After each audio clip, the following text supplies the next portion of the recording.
Pertama, Bung Karno sebagai Soekarno. Yang kedua, Bung Karno sebagai Bung Karno. Dan yang ketiga, Bung Karno sebagai Ahmad Soekarno.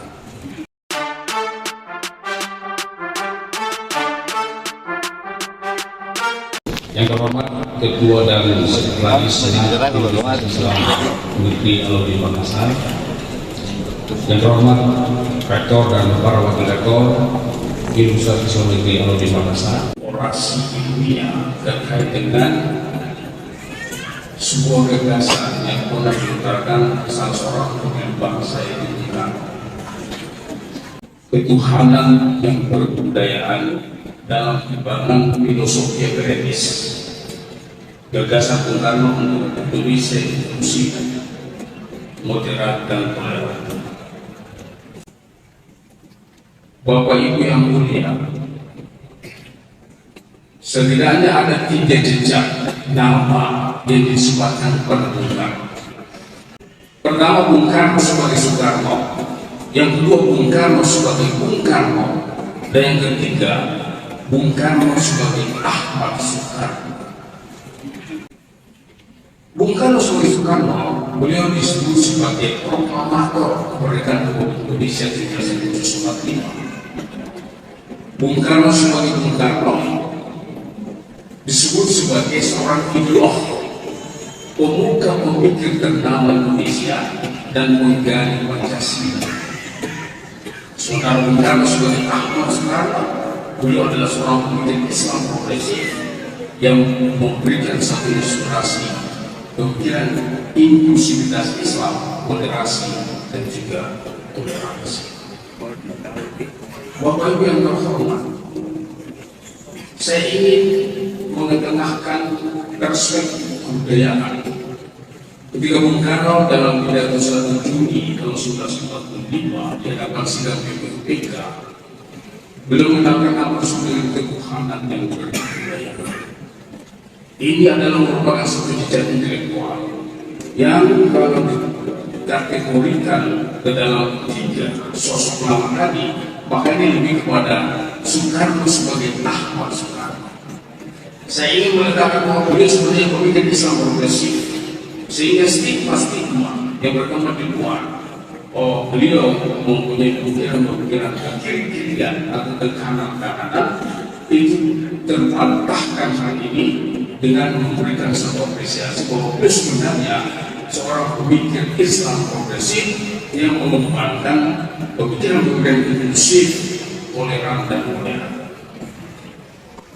Bapak Ibu yang terhormat, ada 3 variabel dalam pidato Bung ini. Yang pertama tentang ketuhanan yang berbudayaan, yang kedua filosofi akademis, dan yang ketiga bagaimana kita membayangkan Indonesia sebagai negeri yang inklusif, moderat dan toleran. Dalam kajian filosofi, filsafat mistik, dan juga terutama falsafat ide tentang yang hilang atau ide tentang ketuhanan yang Maha Esa itu memulai dan memiliki 2 narasi besar.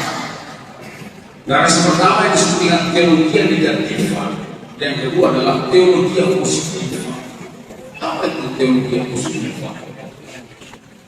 Teologi positif adalah satu bentuk pemahaman tentang Tuhan, apa yang ilahi, atau ide tentang Tuhan Maha Esa yang bisa diidentifikasi secara positif, misalnya melalui sifat-sifatnya, melalui nama-namanya, dan melalui ciptaannya. Itulah teologi yang positif. Hampir semua agama besar di dunia ini mempunyai visi tentang teologi yang positif. Tapi di samping itu, Bapak Ibu sekalian, ada juga yang dikenal dengan teologi yang negativa, yaitu konstruksi ilahi, ide tentang ilahi yang negasi. Semua harus ditidakkan.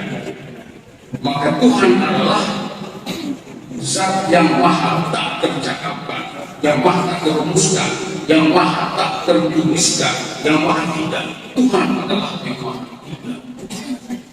Bapak Ibu sekalian, inilah yang mendominasi cara pandang teologi, meskipun ini bersifat transenden.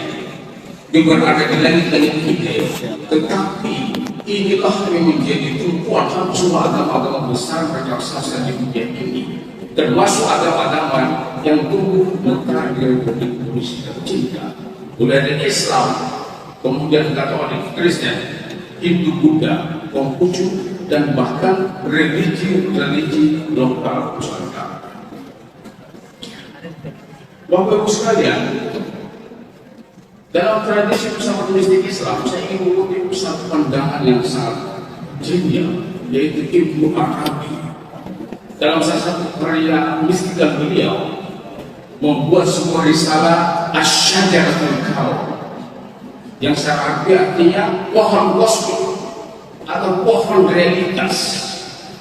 Beliau mengatakan dalam pengantar risalah itu, ketika Tuhan dikepung oleh kemahasendiriannya, ketika Tuhan dikepung oleh kemahatunggalannya, ia ingin menciptakan sesuatu di luar dirinya, maka ia hanya mengatakan kun fayakun.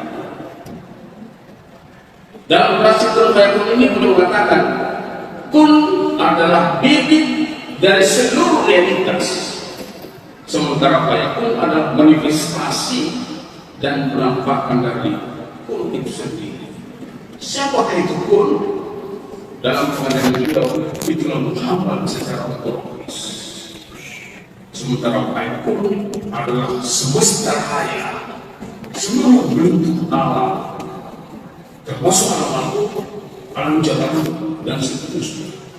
Itu sebabnya dalam versi Quran, kata Ibnu Arabi, Muhammad adalah kun itu sendiri, sementara semesta raya adalah fayakun.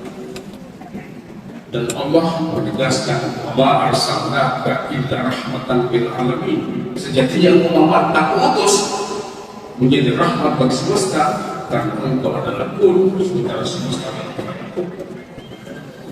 Itu sebabnya saya sangat tertarik dengan seorang penyair dan juga ulama besar, Kiai Haji Gus Agung Mustafa Bisri. Beliau pernah mengatakan, Muhammad, engkau adalah kun, sementara aku adalah fayakun. Walaupun yang teologi negatifah, teologi yang serba tidak, yang meniadakan, itu memang satu kajian keagamaan yang sangat kontroversi hari ini. Yang pertama menggunakan ini adalah dalam tradisi Kristen, Thomas Aquinas. Beliau mengatakan bahwa kita mengenal Tuhan sebagai yang kita tidak kenal,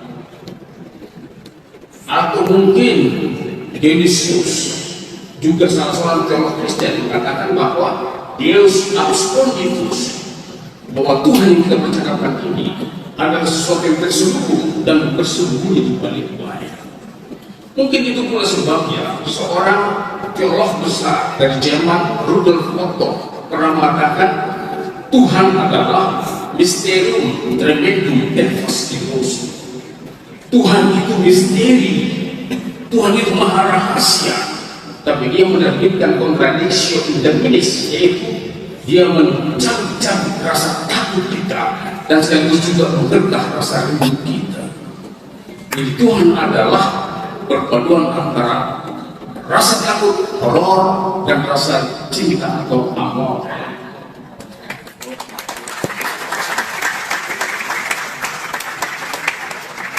Bapak Ibu yang saya hormati, memang saya ingin memanfaatkan panggung ini sebuah suara. Karena dua orasi pertama, untuk saya sangat akademik, saya mau pilih aktivis. Saya bersyukur dengan saya aktivis yang bisa menjadi akademisi dan bersyukur hari ini bisa jadi profesor. Bapak Ibu yang saya menjelaskan, pada hari kemarin bahwa ternyata ide tentang ilahi itulah yang merambat masuk ke dalam dimensi studi dalam pertama. Dalam tradisi Islam, kita berjumpa dengan surat Al-Ikhlas ayat 4 misalnya, walam yakun lahu kufuwan ahad. Dialah Allah yang tidak satu pun bisa setara dengan Dia. Ini adalah nafas negasi bahwa Tuhan tidak bisa dinafaskan dengan apapun juga. Atau laisa kamitslihi, Allah tidak bisa diamsalkan dengan apapun juga. Dengan kata lain, Allah menegasikan. Oleh sebab itu Allah tidak identik dengan namanya, Allah tidak identik dengan sifatnya, Allah tidak identik dengan ciptaannya. Tapi Allah adalah besar dan tak termenai, laisa kamitslihi, tidak bisa dilambangkan, tidak bisa disimbolkan, serta tidak. Inilah percakapan teologi yang besar dalam tradisi agama-agama. Bersifat transendan, bersifat langit. Dan kita bersyukur bahwa salah seorang pemimpin Islam terpresi di tanah air Bung Karno mencoba membuktikan teologi itu tidak hanya di langit. Teologi itu harus merangkap persoalan-persoalan di bumi ini. Teologi harus merangkap persoalan-persoalan kemiskinan, kelaparan, ketertindasan, politik, ekonomi dan sebagainya yang harus dihadirkan. Teologi adalah sesuatu yang bebas. Karena itu Bung Karno pada 31 Juni sebagai wacana historis, wacana kajian yang memberikan satu pembukaan gagasan tentang Pancasila di kemudian hari, beliau mengatakan satu hal, bahwa sebenarnya teologi kebudayaan atau kekuatan yang termaktub di dalam narasi ketuhanan yang kebudayaan adalah satu bentuk pemahaman bahwa yang ilahi itu mesti meraba masalah-masalah manusia.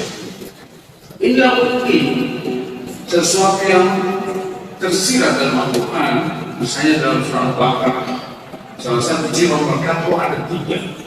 Alladzina yu'minuna bil-ghaib wa yuqimuna shalah wa mimma razaqnahum yunfiqun.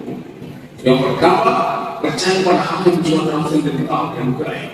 Yang kedua, dia merasakan yang ritual, yaitu shalat. Dan yang ketiga, dia berinfak secara sosial. Itu artinya bahwa inti daripada ketauhidan adalah Allah transendental, tapi ujung daripada ketauhidan adalah sosial.